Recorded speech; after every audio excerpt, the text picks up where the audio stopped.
10, and states our dryer drum won't spin if we have an extra large load in there.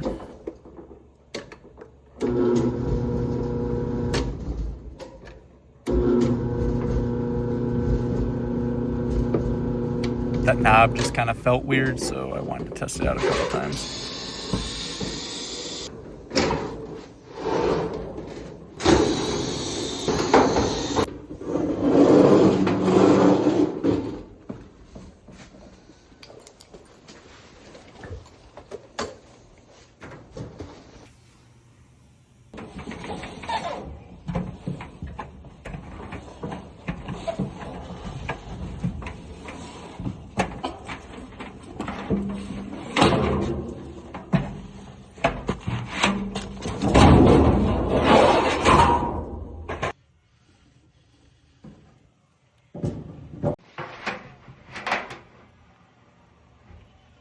Our belt's pretty, dry and old.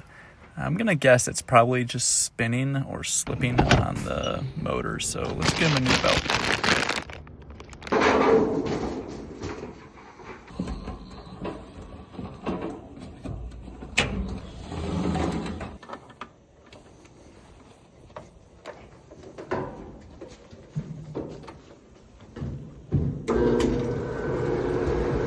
Even though I didn't test this one by, throwing a test load of laundry in it, it's been like 3 weeks now and they haven't called back in. So this one's fixed and on to the next one.